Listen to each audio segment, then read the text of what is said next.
unless I'm doing it wrong, but I'm pretty sure we're live. How are you? It's Carly Kaepernick, my co-host for today. I'm asking you, Perfect.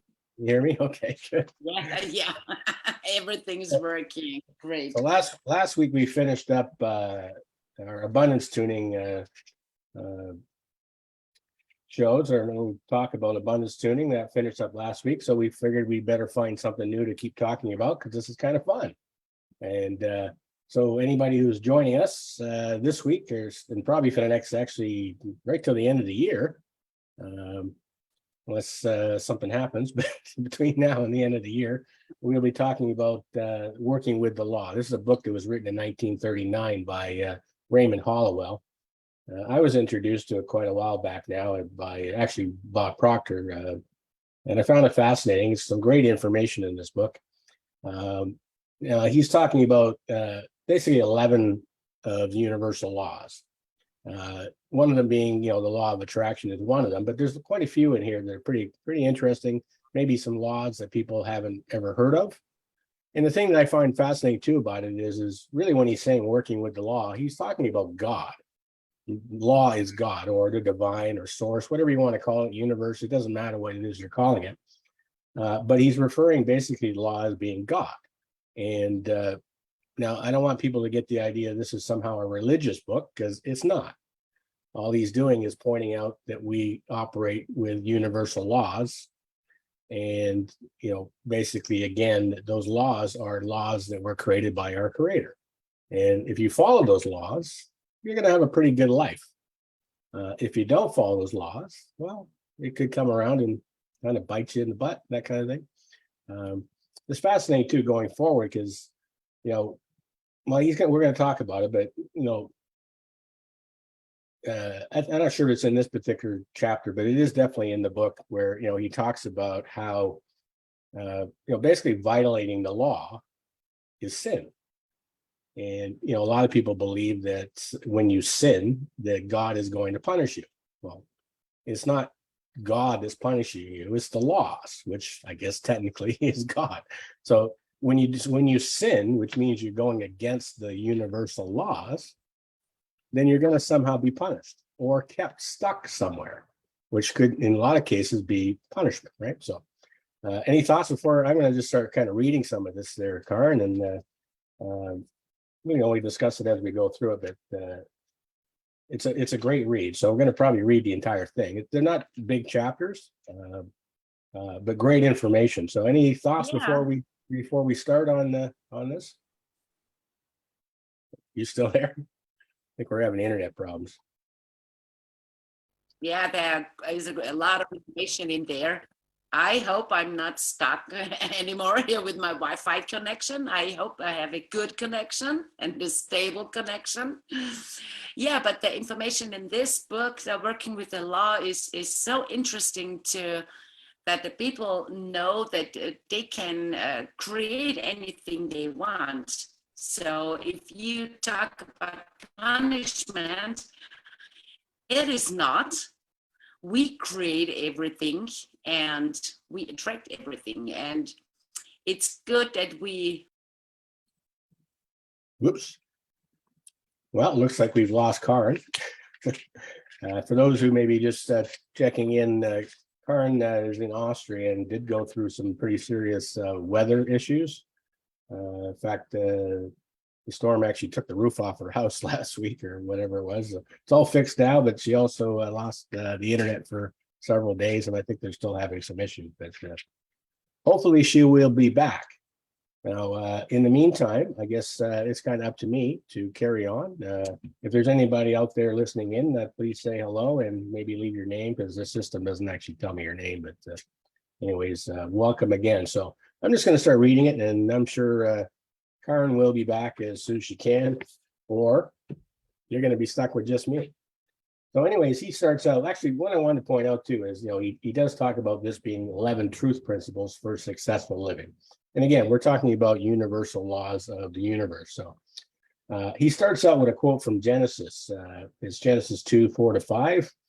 He says, "The Lord God made the earth and the heavens and every plant of the field before it was was in the earth, and every herb of the field before it grew.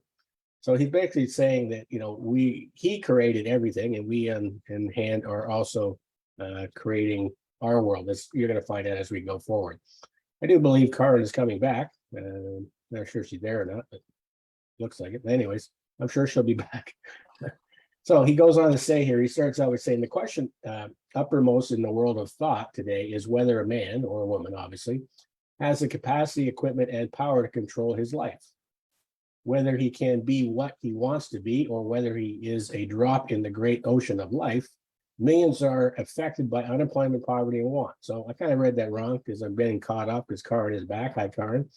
So it says, let me start over again. The question uppermost in the world of thought today is whether a man has a capacity, equipment, power to control his life. Whether he can be what he wants to be, or whether he is a drop in the great ocean of life. Millions are affected by unemployment, poverty, and want. Now, I'm just going to have to take a quick break here to run off for 1 second. If you hang on a second here, I can hear my car alarm going. I'll be right back. Carry on, Karen, if you can, feel free to talk.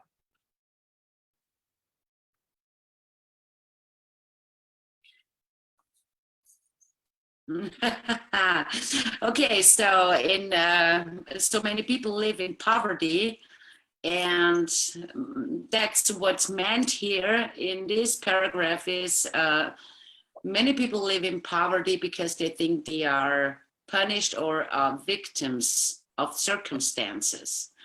And that's simply not true because, yeah, we all life and thinking, and it's all about working with the laws. Hi, Lee. We're having all kinds of fun this morning, or this afternoon. Yeah, a good start. I know, right? Where do you leave off at? Yeah, the first paragraph. I just said so many people think they are a victim and a victim of the circumstances, but we are not. And the people, they live in poverty, they are not a victim and they are not punished, because here, that's so beautiful. We can understand, and we have to learn that we attract everything. Absolutely, yeah. Sorry.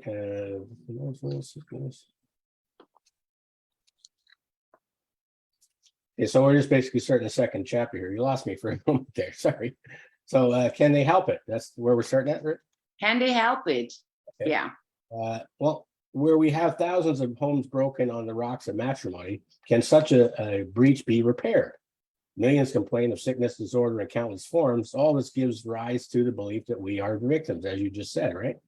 So that's the thing is, if you think about everybody, a lot of the people that you probably even know, I certainly know. I was talking to somebody yesterday that I really wish they would just shut up every once in a while. But they go on and on and on and on all the time about what's wrong.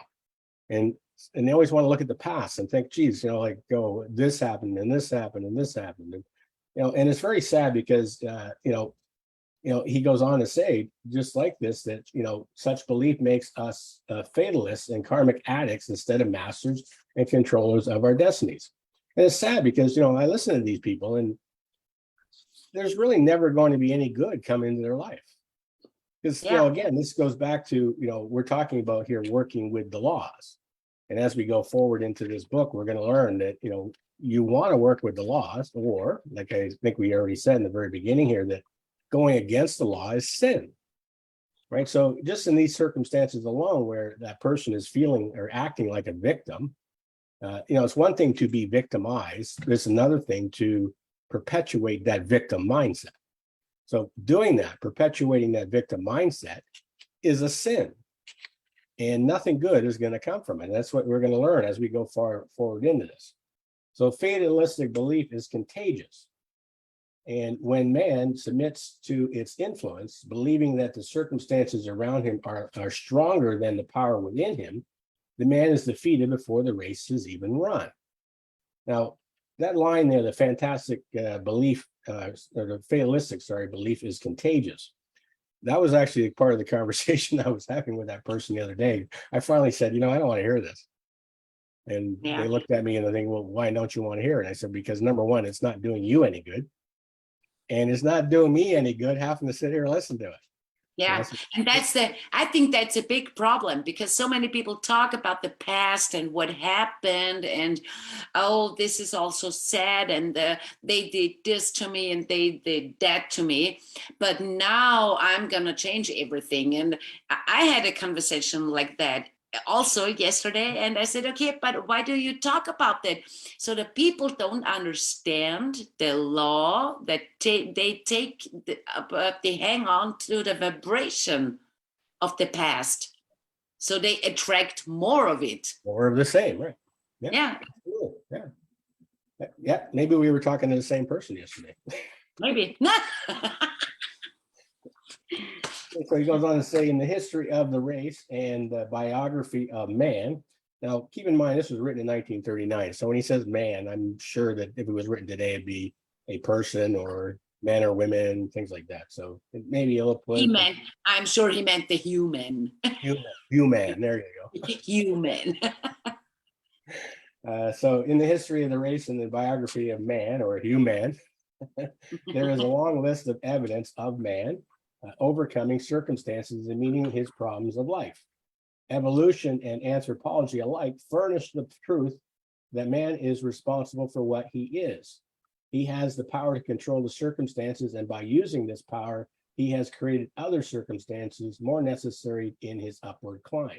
That's something, we talked about this in Abundance today, the very first chapter on reality. Yeah. We are the cause. A lot of people don't understand that, and even we talked about that in reality. Was we're always wanting to blame something outside of ourselves, and again, this has got nothing to do with blame. It's got it's not about fault.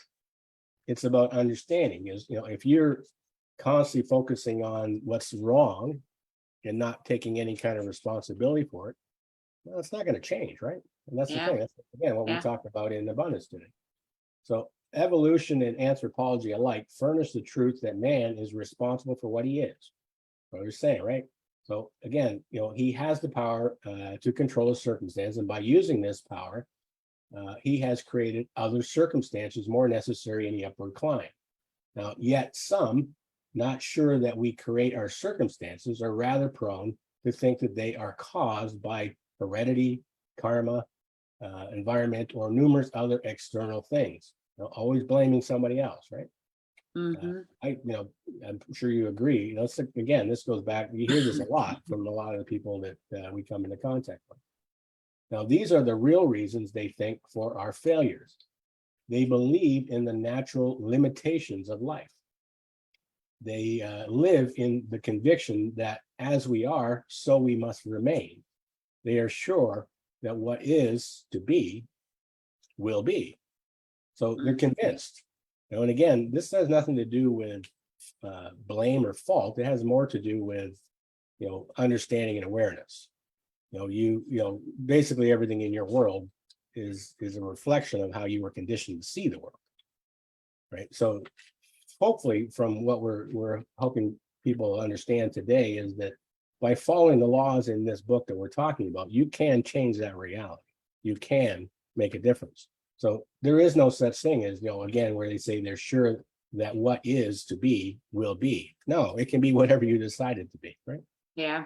So he goes on to say here, scientists, on the other hand, searching into the mysteries of human life, reveals to us a wonderful world of power, possibility, and promise. This is what we want to try to instill in the people: is you can create whatever you want. And by following these laws and understanding these laws, it'll get easier and easier and easier. Any thoughts you want to add to that? Yeah, it's just the exercise that stands behind it. To exercise and the willpower and all we talked about in abundance tuning. Yeah. But these are exact the ingredients you need to create your new life. Yeah. So most of the people think there's a power outside. Most of the people don't understand that they have the power inside of them. It's just the art of allowing and open up the awareness. the consciousness. Yep. That's the key. Power, possibility, and promise, what he says, right? Yeah, So and promise. he tells us that the mind is the creative cause of all that transpires in the life of man or human. Human. That the personal conditions are the result of a man's actions, that all the actions of man are the direct outcome of his ideas, that we never make a move of any kind until we first form some image or plan in the mind. Right. And this is going to go into, we've talked about a lot about paradigms and conditioned mind and things like that, and how to create the life that you really want. And that's, again, it goes back to, he's saying that everything at first is formed in some image or a plan in the mind. Now, these plans or ideas are powerful and potent. They are the causes, good, bad, or indifferent, of the following effects, which in turn correspond to their natures. He tells us that these ideas liberate a tremendous energy. Hence, when we learn to employ our minds constructively, we use correctly these hidden powers, forces, and faculties. This, the scientist tells us, is the key to success in living. And again, we talk about this in a lot of the things that we do, in the coaching that we do and things like that, that it really is everything that's going on in your mind is going to cause what's going on, like whatever's going on inside is going to cause what's going on outside. And he's saying the same thing. He's just saying it slightly different than maybe you or I might say it. Yeah. So it goes on again here to say there is a marvelous inner world that exists within man, and the revelation of such a world enables man to attain, and to achieve anything he desires within the bounds and limits of nature. Now, again, when he's talking nature, he is talking about universal laws, right? So he goes on again to say here too that I believe the reason that famous English literary genius William Shakespeare is the leading dramatist of the world. World lies in this realm. The great Greek dramatists that their noted insights always saw the causes in some external fate, or destiny, that brought about the downfall of their character. But Shakespeare saw something within the man as the cause of his failure or success. So obviously Shakespeare was a very, very smart guy, and probably much more ahead of, I'm not sure when he actually wrote most of that stuff. It was a long, long time ago, before I was around. But good example of something that he wrote was, "The fault, dear Brutus, is not in our stars, but in ourselves, that we are the underlings." Right? So she goes to show too, like how old this must be that he's quoting Shakespeare, which but what I find fascinating too, and I guess we lost Karin again. Hopefully we'll get that fixed. But anyways, I'll carry on. It's interesting that a lot of people were introduced to like the laws of the universe mostly through the law of attraction from The Secret, which really wasn't that long ago. Hey, welcome back, Karin. I was just mentioning that a lot of people got introduced to universal laws or laws of this universe from The Secret. But it just goes to show, like, this was written a long time before The Secret ever came out, and a lot of people talked about it. So, like, The Secret really wasn't a secret. Even anybody who studied the Bible, and even just the teachings of Jesus, for example, there's a lot of talk of laws, but referred to as God. And the law of vibration and attraction is, again, just another law. And if you violate it, which forms a sin, you're going to get punished. Like, that law of vibration and attraction, you're going to attract to you anything that's in line with the vibration you're in. So if you're focusing on something negative, well, guess what? You're going to attract something negative in your life. And this is the things that, hopefully people will start to really understand. And hopefully, by the time we get to the end of all this, they'll have a really good understanding of it. So again, anybody who's following us, make sure you're here every Tuesday at 3 p.m. Eastern, or 9 p.m. if you're in Austria. Okay, so we see Hamlet. He goes on to say again that we see Hamlet wrestling with his reluctant and indecisive soul. Macbeth is being pulled and driven by his ambition. Othello is torn and discomfited by his jealousy. Always the characters were battling with their inner selves, as though the dramatist we're saying you are the master of your circumstance. Call forth your power, initiative, and ingenuity, and be the master. Fate is in your hands. Determine it. It's very important to understand that you are the cause of everything going on in your life. If you something in your life you don't like, you need to take a good look at what's going on it inside of you that's causing that on the outside. If every man has the power and privilege to determine his fortune, what is that power? How can we recognize it? And I guess want to point out that it's difficult in the beginning. It's actually quite a simple process to do, but not easy to do, because again, you're not conditioned to see the world anything different than the way you've been programmed to see it. And if you brought up in a certain environment, then you're going to expect your world to look a lot like that environment. Right? Yeah, I think that's the biggest challenge for everybody to be conscious about what's going on in your mind. This program which the people they loved you installed in your subconscious mind, it's simply there, and it's working on this autopilot, and it's just working. You don't have to do anything. And I think that's the biggest step. If you are conscious and be aware, and you hear the voice in your head, and that you recognize what's going on inside the mind, inside the head. Absolutely. That's the big challenge, because if you are aware and if you recognize what you are thinking, and I think that's exactly what Bob Proctor meant with 2% of the people think, and 3% think they think, and 95% would rather die than think. That's sad, but very, very true, isn't it? Yeah, but that's exactly what's going on. That all the people say, most of the people, and there are really a lot of people out there. They say, okay, that's the situation now. That's the circumstance. So I can't change anything. I can't do anything. Yes, you can. Yes, you can. And yeah. So he goes on to say here, if all conditions are the result of our actions, and all actions are the outcome of the fruit of our ideas, then our ideas must determine the conditions in our daily lives. Basically what we're saying. An idea is a thought or a group of thoughts. We often refer to that as paradigms, right? It's the ideas or thoughts or a multitude of thoughts is a paradigm. So an idea is an image or a picture in the mind. There must have been an idea, a mental picture back of every well-known achievement and invention. From the beginning, this is the creative plan. We read in the first book of the Bible that the great architect, God, saw a finished pattern or idea before it grew. There was a mental picture established within the mind of the creator before it became a reality without in some form of a creature. Now it goes on to say here, the Lord God made the earth and the heavens and every plant of the field before it was in the earth, and every herb on the field before it grew.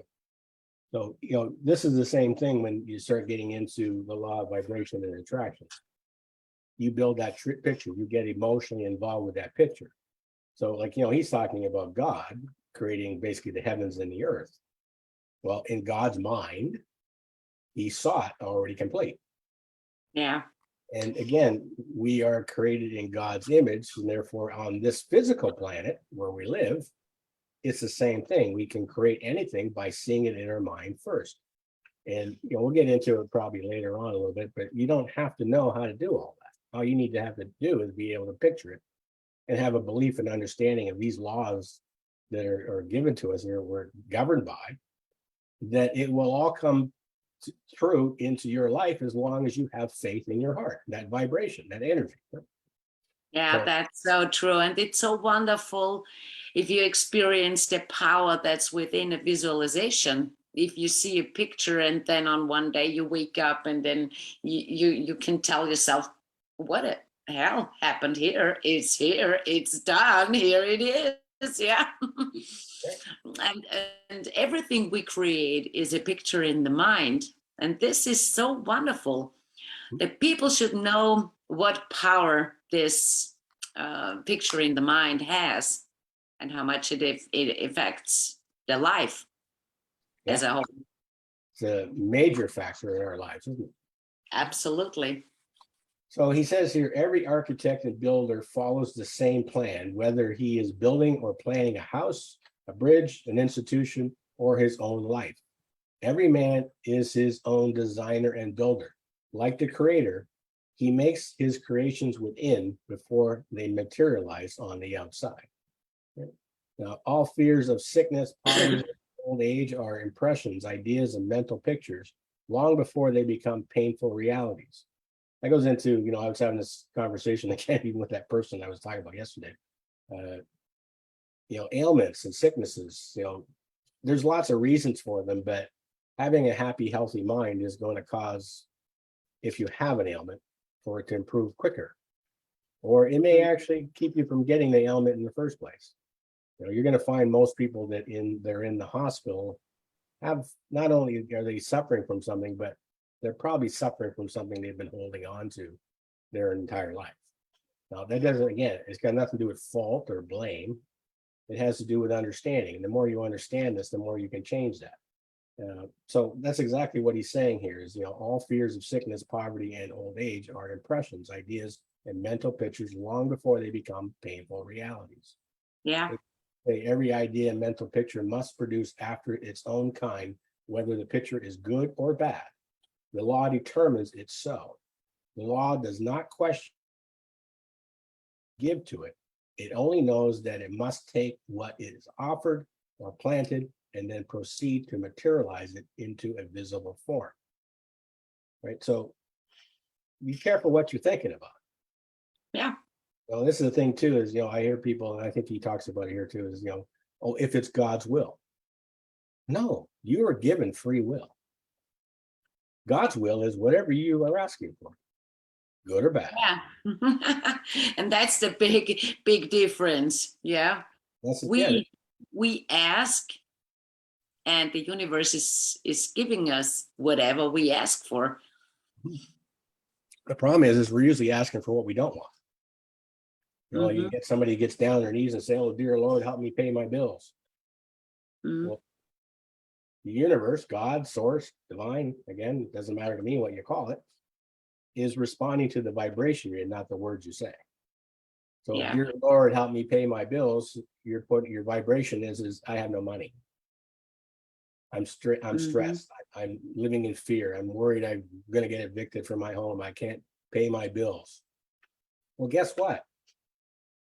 You're going to keep continuing to have problems. And you think about it, like you can look at people that, grew up in an environment where, the family struggled financially. Well, there's a really good chance when that person grows up and has their own family, they're going to struggle financially. Why? Because that's what they're conditioned to believe to be true. But you can change it, right?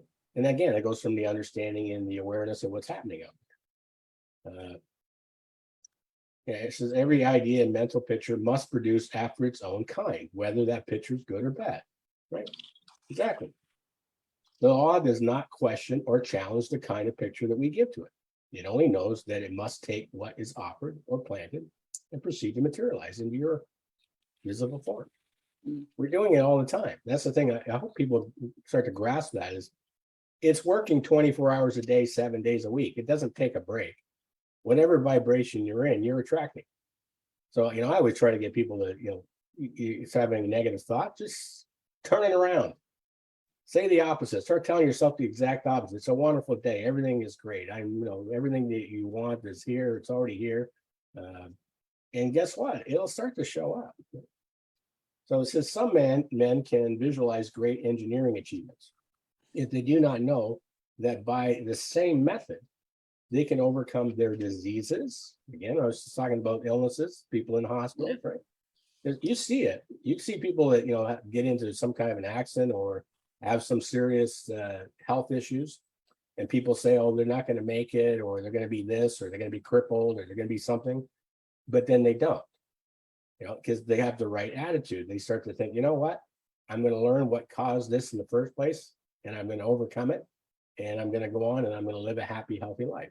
You see people that were told that they never walk again who end up walking. Why? Because they see themselves walking, right? I remember a story, I can't think of the names now, but I can't even remember where it came from. But I remember it was a golfer who had a serious accident and was told that he would never play golf again. But he didn't want to buy into that. He didn't want to believe that. So what he did was he had family members put his golf clubs up on the hospital ceiling so he could sit and look at his golf clubs, and they visualized all the time playing golf. And he did. He not only was he wasn't perfect. His health, he a lot of damage from the accident he was in, but he managed to get up and he went and played golf again when they told him he probably couldn't ever walk. So not only was he walking, but he was playing golf.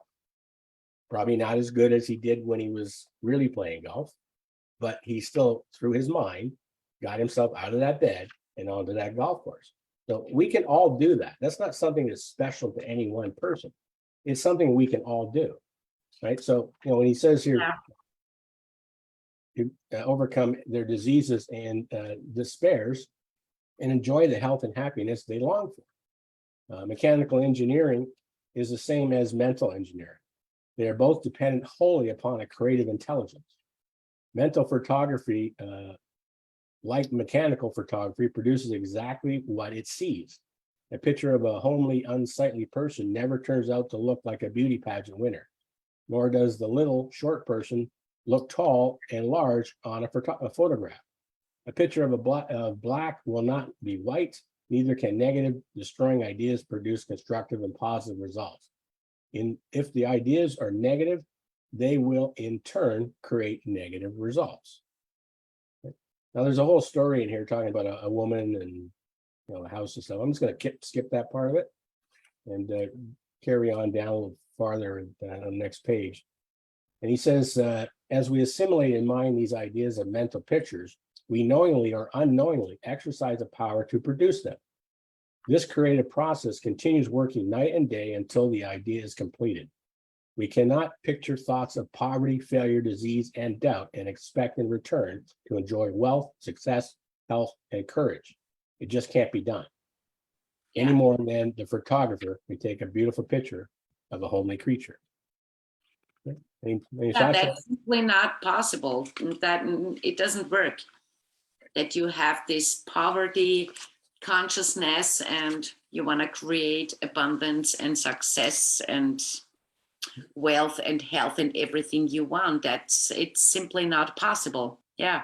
Many people say when they see rich people or a sick person sees a healthy people, or especially when somebody comes gets a lot of money. If someone has a bunch of money and they say, okay, he has luck, he's a lucky guy.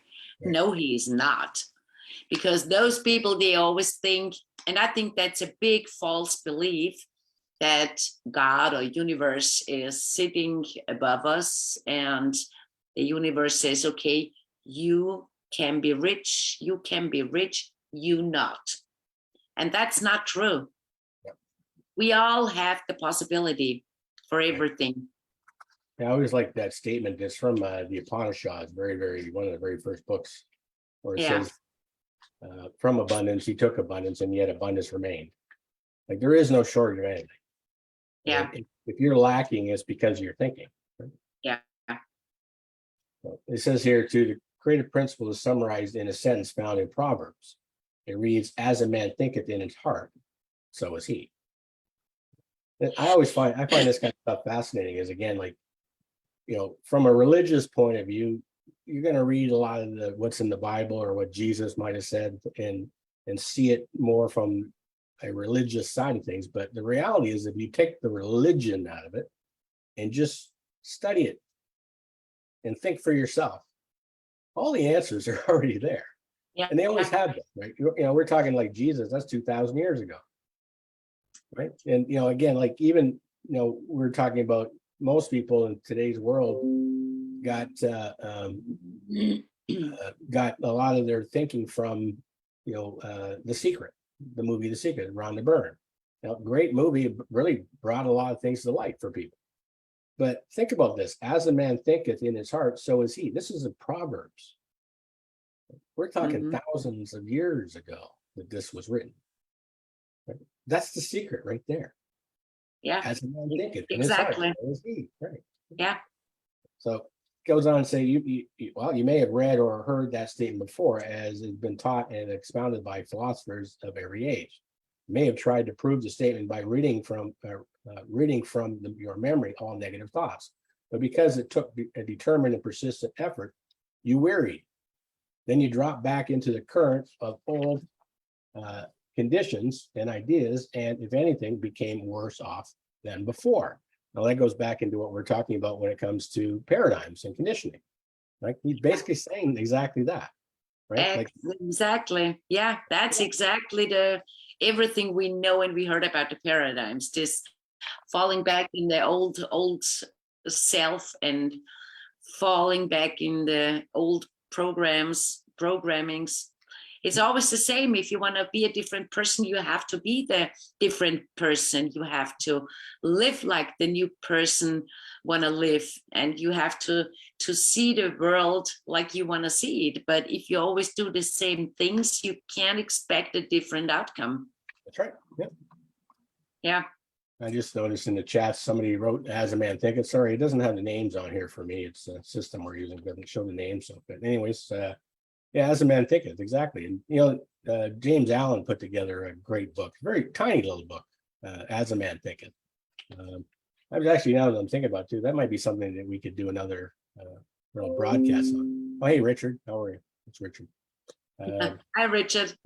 So yeah, so as a man thinketh, exactly. And let's see, others hearing the statement were not impressed, for they could not accept the assertion that all inharmonies of life are a result of their own beliefs or their past thinking crystallized into beliefs.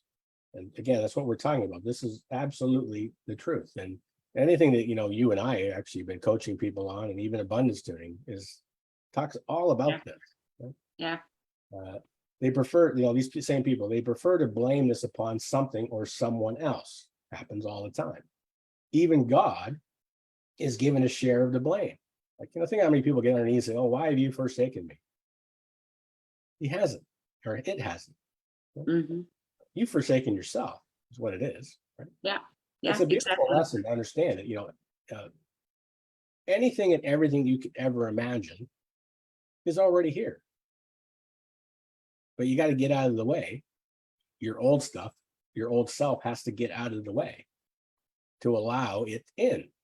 And that's the problem. And rather than understanding what we're talking about here and really working on that, no, let's blame someone else.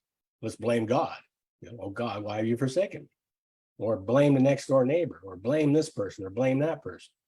When the reality is you somehow caused it. Oh, but it's much more easier to blame somebody else, Yes. because working on myself and on my inner being and my inner world, it takes effort sometimes. Yep. The process is simple, but it's not easy.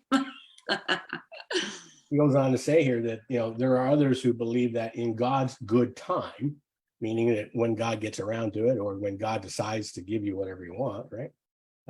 In God's good time, all things will eventually work out to their satisfaction. But that's not true, right? Mm-hmm. It's not going to happen that way. It's going to happen based on how open you are to receiving it. It's already there. That's the thing to try to understand. These people are planning for a heaven to be gained at some future time, when it's actually a condition, a state of mind that can be had now as well as hereafter. In fact, unless it is gained here and now, it can never be had in the future. He goes on to say here, at some time in a man's life, he is forced to reckon with this creative law. There is no alternative. So, again, I think what we're trying to emphasize here is everything in your life, you are responsible. If you don't like something in your life, you're the only one that's going to change it. Now, I believe that we have this almost like a beacon inside of us that wants us to move towards the good, because it's better there. We're happier there. So I think that's something that when we were created, that there's a little beacon inside that we're supposed to go that way, but you don't have to. You were given free will and you can go any direction you want. And if you decide to violate the laws and hence create a sin, there's no guarantee you're going to like where you end up. Right? And that's the beautiful thing about it. Like there is no good, bad, anything. It's just is. And I think that's something that people need to really try to understand. Can you want to add to that or something? No, this is a free will, so everybody can take the direction. It's like if you take a GPS, you can give the GPS whatever address you want to give it. That's right. You can go wherever you want. It's the choice of every single person. But we know it that we have this little voice inside of us, and this is the inner being. This is the intuition that shows us the way and the direction. And actually, we know where it is, and we know what direction we have to go. But this is the programming and all the past experiences. They keep us away from all the good stuff. Right. So it's meant to be good for us. This old programming wants to keep us safe, and of course, if we go in a new direction, everything is new. Yeah. We don't know if it's really that perfect like we want it to have. Yes, we know. We know that it's perfect, but the unknown is a state where the old programming and the false self tells us, come on, stay here, don't go there. You don't know what happens over there. You don't know. Here you are safe. Stay where you are. This is a safe place. And the old self just wants to protect us. He goes on to say here, they use God as their scapegoat and excuse when their prayers are unanswered or when they are unable to explain some act of God or of nature. It says God's will be done is one of the most overworked and least understood statements in our day. And that's exactly what we're talking about. If it's God's will or God's will be done. Yeah. No, it's your will. Yeah. God's will is for you to have anything and everything you can ever imagine. Problem is we're imagining things and wondering why it shows up. Right? Everybody goes through it. Like, it doesn't matter how much you understand this or that. You're going to have days where you're going to end up with something you don't want. Why? Because you've been thinking about it, maybe subconsciously. Think of, a lot of this stuff, especially depending on how old you are, a lot of this stuff gets embedded in you at a very, very young age. Yeah, absolutely. We talked about it actually even in the Think and Grow Rich about how, most people don't really reach their stride until their 40s, maybe 50s. It's when they really start to have the success and the happiness in their life. But even then, it's only when they understand what's actually happening, where they understand these laws, for example. You don't have to actually know all the laws. You don't need to know the names of them. You just need to know it exists, and you're going to get whatever you are thinking about. It's going to come in your life. So, when we're talking about people when they reach their stride in life in their 40s and 50s, it's because they're finally at a point where they're mature enough and they're focusing on the life that they want, not on all the toys and all the wonderful things they wanted when they were in their 20s and 30s. Like, I can remember being in my 20s and the only thing mattered was what kind of car I was going to drive. I had to have the nicest car, and it was, and the interesting thing, when I look back then, the nicest car for me would have been something sporty and made in America. Now, I kind of like sporty, but I just prefer it was European in some way, and I happen to be more attracted to German vehicles because it did strike me as that they're better quality than the other vehicles. But that changes, right? And you know what? I think the very first time I got a BMW, I was probably in my 40s. Interesting, right? Again, all this I just find it fascinating because it's all the truth. It's fascinating, because the knowing and the understanding are two different levels. That's right. Yep. Level of consciousness. Yeah. if you can know so much, and that's what I know for myself. I can talk about my experience. I know, and I knew very much in the last year, but it took some time to really understand it, and that's the point when I had a big shift in my life. Well, you're still only in your 30s, so you still got time. So I have a little bit time, yeah. I'm going to start skipping. I got a bunch of stuff highlighted here, so I'm just going to go over the highlights because we're going to run out of time. Can't just, I can't read the entire thing here, so I'm just going to go to that, and I'm just going to pick out on some of the highlights. So as explained, all things and events, all experiences and conditions of life are results. All results, however, will vary in quality and quantity in accordance with the degree of knowledge possessed and in the measure of the mind's activities. Again, that's like very much of what we've been talking about is, everything is going to be based on how you are seeing it in your mind, right? Yeah. Next part here, the great self-evident fact, which cannot be too often repeated, is that when we change our thinking for the better, we automatically change our lives for the better. Again, that's kind of what you and I try to help people with is people get involved in coaching with us, or even maybe join the Elevate Network, that kind of thing. This is what we're helping people understand is by helping them change their thinking. We can get them to change the life that they want. And we both do the same thing. People, they come to us, and usually the very first question is, "What do you want?" Right? And a lot of times people have no idea, because they've never been able to believe that they can have what they want. So Yeah, part of the yeah, mental, I think that's, go ahead. I think that's because the environment is a big crowd around all the people. How many people do you know they really think after this what we are talking about? A few. There are a few people they think like we think, and yeah, I know it's getting more and more. But if you take one person, and this one person has a crowd around him or her, and this one person is here and thinks, oh my God, I'm alone. Yeah, maybe it's safer to go with the crowd. Should I talk against them?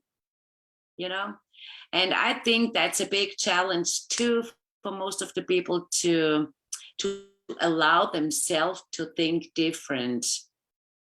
And that's a belief, a false belief too. I can think whatever I want to think. Yeah. I don't have to think everything around me thinks. I can see the things how I want to see it.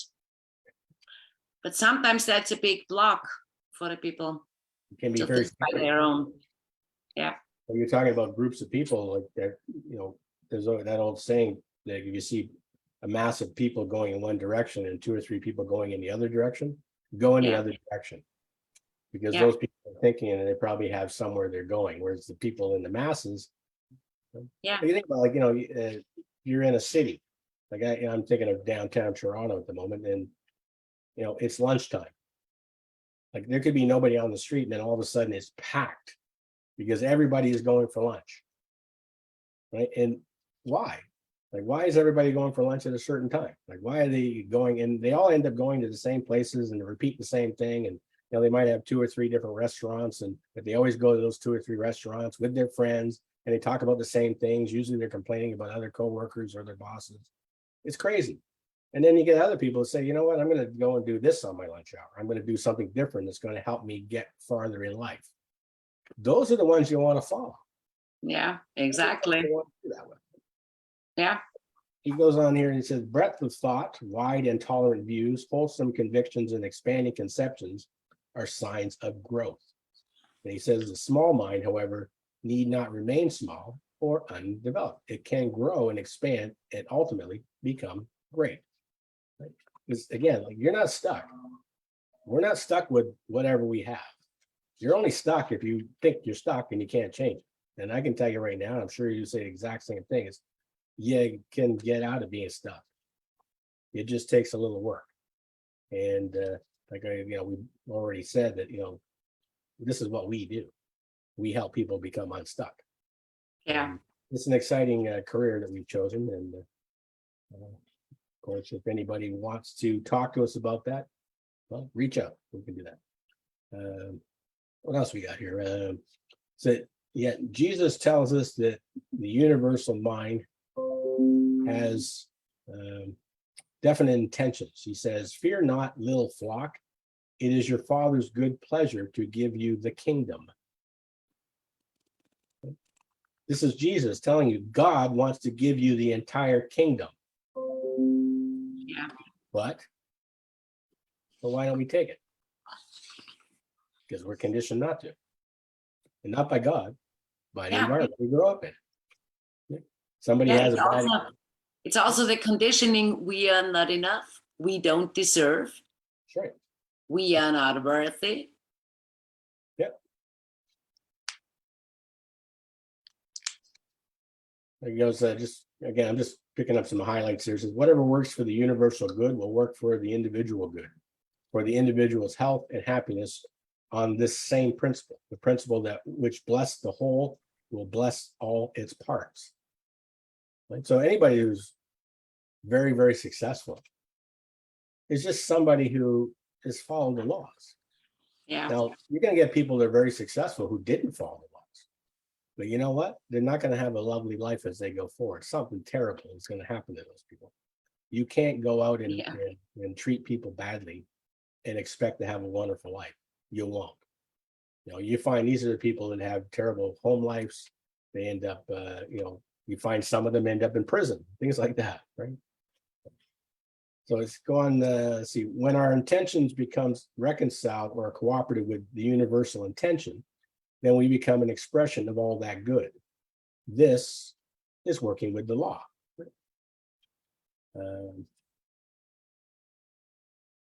When you do that, where it floods our mentality with illumination and understanding. Again, that goes back to what we were saying before too about our job is the what, the universe's job is the how. But you have to be open to receiving the how.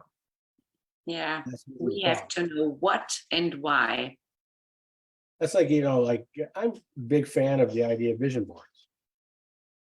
But I think what happened a lot of times when people just watch The Secret and don't study anything further, they build all those vision boards and they visualize the things they want, but then they don't act on it. And the reason they're not acting on it is because they don't actually believe it. When the reality is anything that's on your vision board already exists, but you have to move, you have to act, you have to leave the house and go move towards it. You don't have to know how to get it completely, but you have to take some kind of an action. And the universe, God, whatever you want to call it, is going to show you the path. But you have to be open to receiving it. You have to have faith. And it's, again, fascinating that, what I really do like about this book is that he uses the Bible and Jesus's words to explain all of this, but yet it's not religious. That's the beautiful thing about it. Goes on, as referring to the master and appreciating all the good work and miracles he accomplished. We're talking about somebody in particular. He never took personal credit for his results. He knew the law, and by working with it, was able to perform miracles to the amazement of all the unenlightened public. He said, "It is not me, but the Father, law, in me that doeth. That's it. You have to learn how to speak Old English, right? It's not me, but the Father, law, which is law, in me that doeth the work." And that's the truth. That's the thing you have to start to understand is it's not you. What you're doing is you're deciding what you want. But it is the law that's doing the work. And you, with your faith, is causing you to follow the law, which is causing you to act. And that's something to understand too, is your actions cause a reaction. And that reaction is going to be based on what vibration ring, what you believe is to be the truth. And that's the simple process. What you're putting out, you're getting back, and that's it. Yeah. but you have to believe it, and you have to have a will, the willpower, and you need the consistency. Exactly. And that's the problem. Most people don't do it. Right? Yeah. As soon as they get a little uncomfortable, they say, this wasn't for me. And they go back to living in that place that we refer to as being stuck. And Yeah. it's comfortable back there. Yeah. You're not happy. So you're happy being unhappy. Yeah. And the reality is that if you start to take action, and guess what? It gets easier. And we talk about the resistance wall. That's about going through that wall. You're going to get uncomfortable. But if you go through the wall, you come out on the other side going, well, there was nothing to be worried about at all. There was nothing to fear. It was all internal. But if you start going through the wall, you keep deliberately making yourself uncomfortable and going to the other side of that uncomfortableness, you're going to find that life gets pretty good. Like you're going to see all these incredibly successful people out there that they just keep going and going and going. What they're going to do next? Like I was watching earlier today, Elon Musk it just introduced his new robots. Like they were showing a robot that he created, and like it's actually pretty interesting. But he's got it in his mind that every household in the world is going to have these things in their house. Well, guess what? He's right because he can see it. Mm-hmm. And if you look at somebody like Elon Musk, he's living proof that the law works, right? Like, right now they had a hurricane hit Florida. Pretty devastating, a lot of damage, a lot of people killed. And one of the big problems that they had right off the bat was lack of communication because the Wi-Fi, all that was gone. It's done. It's, even the power's out, right? And the governor talked to Elon Musk, who owns, I forget what the name of the company is, but they have satellites. He's got something like 300 satellites out in space. Well, they're moving them over top, not all of them, but some of them over top of Florida, and they're putting in almost like Wi-Fi boxes that connect, like putting them in the streets where they connect to these satellites so that your average person gets free Wi-Fi in Florida. Well, what a wonderful thing. Well, think about it. Right. You go back and you think about someone like Elon Musk. He sat back and thought, hey, why don't we put satellites up in the sky and make it so that we can get free Wi-Fi to people? That's what's going on in Ukraine and Russia right now. Is if they didn't have those satellites to get their Wi-Fi, they wouldn't be able to communicate. Yeah. And it's backfiring for the Russian government because the Russians are getting the truth, not the propaganda that the Russian government likes to put out, right? So it's making the world a better place. And hence, guess what? Elon Musk is the richest man in the world. Why? He gets it. Mm-hmm. Following the law. So anyways, he goes on to say, all failure in life are due to taking sides with the finite around us. All success in life is due to taking sides with the law within us. Thus, working with the law may be considered the same as taking the law into our minds and live as a silent partner. And that's really the key.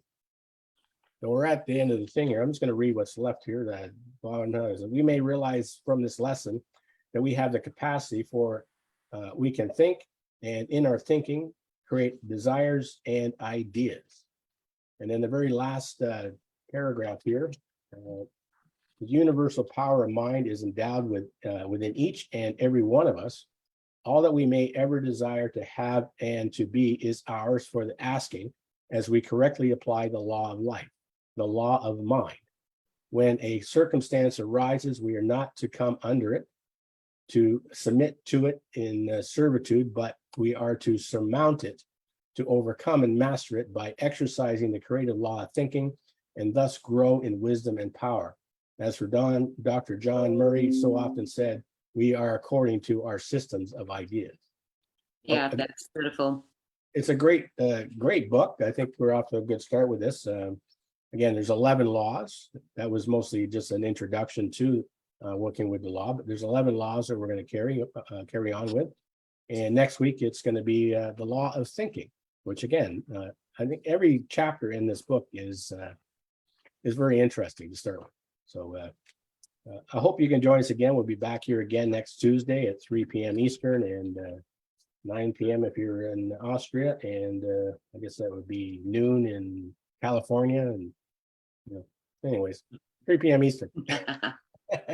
So it's going to be pretty fun. Some other forward things tomorrow. Tomorrow we have our the Elevate Roundtable that we do at 3 o'clock also p.m. Eastern, but that's a closed group. It's not live, and you do need to register for that. And once you're registered, you'll get sent the Zoom link, and you can join us. It's pretty exciting. There's usually a good dozen of us on there, and keeps growing. So right now it's free, so you might as well come and join us, but you do have to register, and you'll find the link probably on the site somewhere, or you can reach out to Karin or I, and we'll also be able to provide you with where you can register for that. And then Thursday, we're continuing with our mastermind study group on Think and Grow Rich with Eric Keys and Walter Perdigo, and of course the two of us, the team, the dream team, as somebody said. I think that was you, wasn't it? Any further thoughts? Any last thoughts that you want to add there, Karin? Yeah, it's so great. It's so great to talk about the laws, and I recommend everyone to join us, because if you listen to this information, if you join us on a regular basis, it levels up your vibration, and then you can experience what happens if you raise your vibration, if you come in this different state of being and in the flow. Everything is possible. So I hope to see you next week again. Absolutely. Yeah, we'll be back. And again, if anybody is interested in learning more about this type of information, you can reach out to Karin at karingatrinig.com, or myself at liamjenkins.com. And also want to encourage you to check out the Elevate Network. It's myelevatenetwork.com. And you'll also find some replays of the abundance tuning that we did, and the Think and Grow Rich. And of course, this is only our first one, but it will get put up on the site, so you can go and check out the replays of all those. So thanks for those who have joined us today. Again, I'd like to call your names out, but this system doesn't tell me your name. So anyways, you know who you are. We'll see you again next week. See you next week. Take care.